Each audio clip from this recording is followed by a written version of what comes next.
esta parte teórica vamos a explicar brevemente algunos conceptos claves de la epilepsia.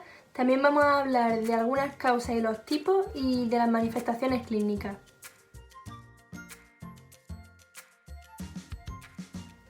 Para empezar, me gustaría comentar algunos conceptos claves de la epilepsia para poder entenderla mucho mejor. Y es que la epilepsia es una enfermedad crónica neurológica, es decir, que afecta al sistema nervioso central, al cerebro, al encéfalo, que se manifiesta en forma de crisis epiléptica. Estas crisis epilépticas, ya contaremos más tarde, pueden ser crisis convulsivas como quizás generalmente conocemos, o también pueden darse en crisis de ausencia. Estas crisis ocurren por una actividad eléctrica descontrolada donde las neuronas están demasiado excitadas. Se habla de epilepsia cuando se han dado al menos dos crisis epilépticas en un corto periodo de tiempo. Antes de dar paso a explicar las causas y los tipos de epilepsia, quiero que diferenciemos entre tres conceptos: las convulsiones, la epilepsia y las crisis epilépticas. Y es que las convulsiones, como comúnmente quizás sabemos, son un trastorno motor en el que se produce una contracción muscular, una contracción brusca de todos los músculos.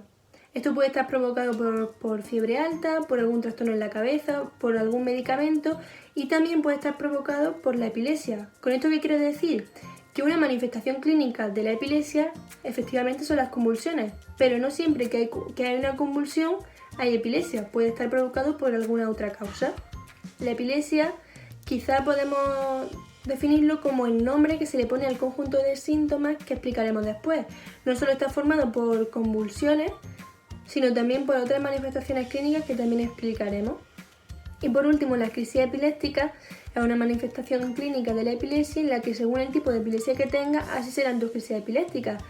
Se caracterizan porque puede existir una modificación brusca del nivel de conciencia, también porque hay algún trastorno sensitivo o motor y también porque puede afectar psicológicamente. Yo voy a hablar de los tipos y causas de la epilepsia. Vamos a hablar de los tipos de convulsiones, que generalmente hay dos, que los médicos los clasifican en locales o generalizadas en función de cómo comienza la actividad cerebral anormal. Las generalizadas se caracterizan porque en ellas participa toda la organización cerebral en ambos hemisferios del cerebro. Sus manifestaciones pueden ser diversas, pero siempre con mayor o menor afectación de la conciencia, y a su vez se clasifican en convulsiones tónico-clónicas y en convulsiones de ausencia. Las convulsiones tónico-clónicas, también llamadas epilepsias mayor o de ataque de gran mal, caracterizadas por convulsiones violentas con rigidez y espasmos musculares, y pérdida del conocimiento y otros síntomas. Luego, las convulsiones de ausencia, a veces llamadas epilepsias menor o de pequeño mal, son más frecuentes en niños que adultos y se caracteriza por una mirada vacía, que se puede confundir con falta de atención y que dura alrededor de 10 segundos, a veces suele durar 20 segundos, pero sin ninguna desorientación, sin ningún dolor de cabeza o sonolencia posterior.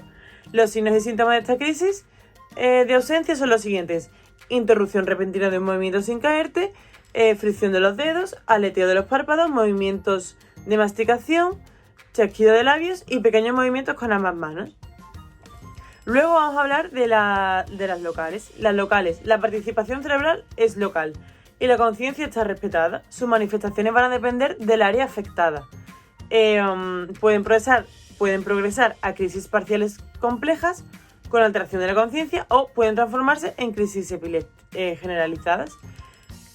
Luego, dentro de la epilepsia hay matices que también hay que diferenciar, por ejemplo, el estatus epiléptico o las convulsiones febriles. El estatus epiléptico se define como repetición de crisis epilépticas sin recuperación del estado de conciencia entre ellas o la persistencia de una crisis. La duración espontánea de promedio es de 1 a 2 días, seguido de 24 horas de estado comatoso. Luego, las convulsiones febriles, también es muy frecuente la aparición de estas convulsiones causadas por fiebre en niños de 6 meses a 6 años y suelen ser puntuales y puede que no vuelvan a aparecer en toda su vida. Las causas de la epilepsia. La epilepsia no tiene una causa identificable en la mitad de las personas que tienen esta enfermedad. En la otra mitad, pues, hay varios factores que sí pueden atribuirse a esta enfermedad, que son los siguientes: trastorno del desarrollo, lesión prenatal, enfermedades cerebrales, traumatismo craneal, influencia genética y enfermedades infecciosas. Trastornos del desarrollo. A veces puede relacionarse como con el autismo o la neurofibromatosis. Luego, la lesión prenatal. Antes del nacimiento, los bebés suelen ser bastante sensibles al daño cerebral que podría producirse por varios factores, como una infección en la madre, una mala nutrición o deficiencias de oxígeno. Enfermedades cerebrales. Estas enfermedades causan daño al cerebro, como tumores cerebrales o accidentes cerebrovasculares, que pueden causar epilepsia. Y esto afecta a gente que tiene 35 años o más. Traumatismo craneal. El traumatismo del cráneo como resultado de un accidente automovilístico o una lesión traumática puede causar epilepsia. Influencia genética. Algunos tipos de epilepsia se clasifican por el tipo de convulsión que se tiene o la parte del cerebro que se ve afectada. En estos casos es posible que haya influencia genética. Y las enfermedades infecciosas, como la meningitis, el SIDA o la encefalitis viral, pueden causar epilepsia. Las consecuencias neurológicas de los espasmos pueden ser de resultado de diferentes agresiones, lesiones cerebrales responsables de la epilepsia, la naturaleza de la epilepsia, tipo y frecuencia de la crisis y la influencia del entorno sobre la personalidad del paciente. Si estas agresiones son graves, el paciente puede sufrir diversos problemas, tanto permanentes como transitorios, que son alteraciones en la memoria. Es una de las consecuencias psicológicas de la epilepsia más común, que es el deterioro cognitivo que producen las crisis. Después de una crisis epiléptica, algunas funciones mentales como la atención, el lenguaje y la memoria se ven deterioradas. En el caso de la memoria, las personas que sufren o han sufrido crisis epilépticas presentan dificultades para almacenar nueva información y acceder a recuerdos que ya han almacenado. Otra consecuencia negativa sería alteraciones del humor, ya que el mecanismo que lo produce no es muy evidente, pero a menudo aparece ansiedad crónica, desaliento e inestabilidad del humor en numerosos pacientes. Los estados depresivos en personas con epilepsia son bastante frecuentes y está demostrado que los factores psicosociales provocados por esta enfermedad influyen negativamente.